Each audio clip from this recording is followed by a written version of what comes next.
दुमका लोकसभा अंतर्गत नाला विधानसभा क्षेत्र में झारखंड मुक्ति मोर्चा के नेत्री कल्पना सोरेन ने पार्टी के प्रत्याशी नलिन सोरेन के पक्ष में चुनावी सभा करते हुए वोट मांगा। नाला के नथुंडी में आयोजित चुनावी सभा को संबोधित करते हुए कल्पना सोरेन ने भारतीय जनता पार्टी को आड़े हाथों लेते हुए कहा कि राज्य में प्राप्त जनता के जनादेश की सरकार को परेशान किया जा रहा है। भारतीय जनता पार्टी तरह तरह के षड्यंत्र कर झारखंड में सरकार को अस्थिर करने का प्रयास कर रही है। आगे कल्पना सोरेन ने कहा कि झारखंडी गरीब हो सकता है, लेकिन उनके स्वाभिमान को बेचा नहीं जा सकता है। झारखंडी कभी झुकता नहीं है, न शिबू सोरेन झुके हैं न झुकेंगे। कल्पना सोरेन को सुनने के लिए हजारों की संख्या में लोग मौजूद रहे। आगे स्पीकर सह विधायक रविंद्रनाथ महतो सभा को संबोधित करते हुए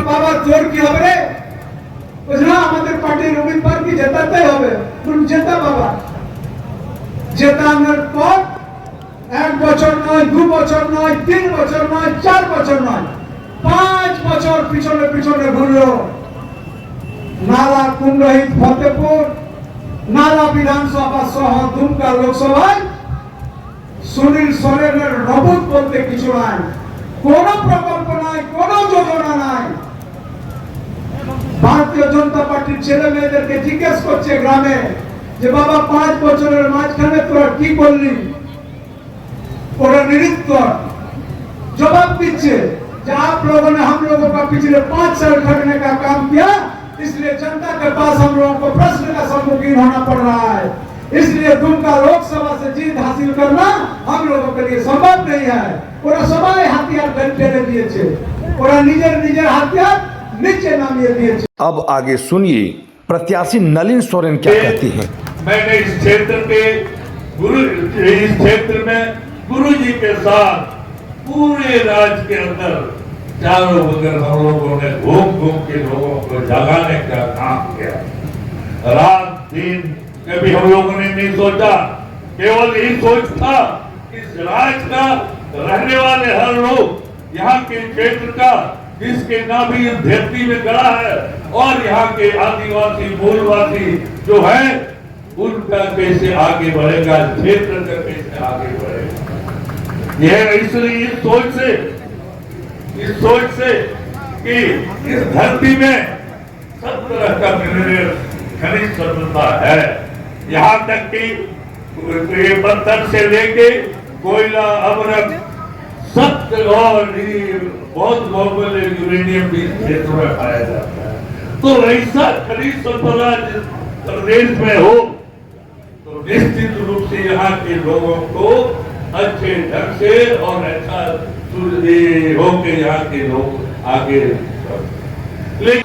अब कल्पना सोरेन की बातों को रखी, सभी माननीय ने यहाँ पे बातें रखी कि ये चुनाव जो चल रहा है सिर्फ झारखंड में नहीं पूरे भारत में चल रहा है। और ये चुनाव होता क्यों है?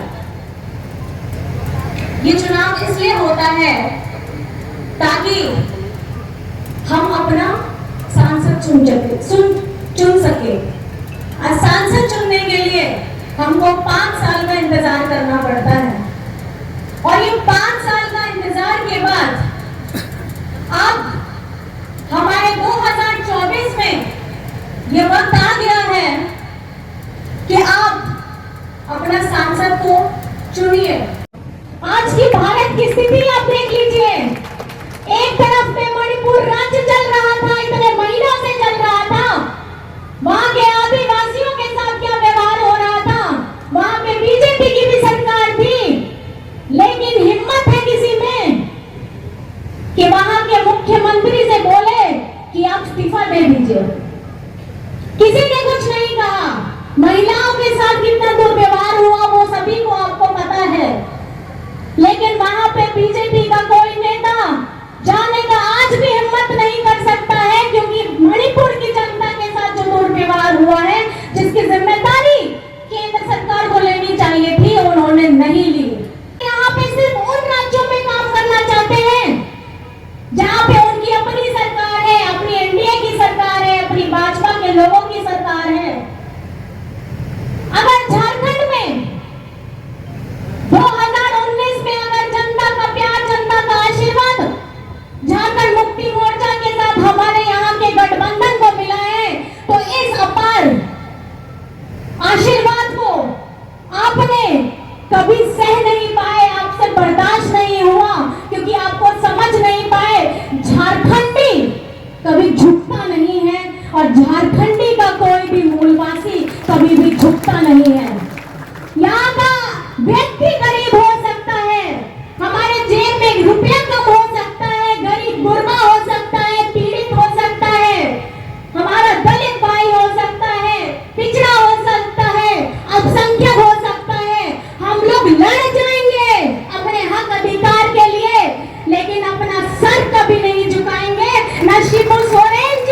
मुख्यमंत्री बनता है और ये आशीर्वाद आप लोगों ने दिया, लेकिन ये आशीर्वाद तो आपने जरूर दिया, लेकिन बीजेपी के लोगों को ये तकलीफ हो गई कि झारखंड में कैसे गठबंधन की सरकार बन गई।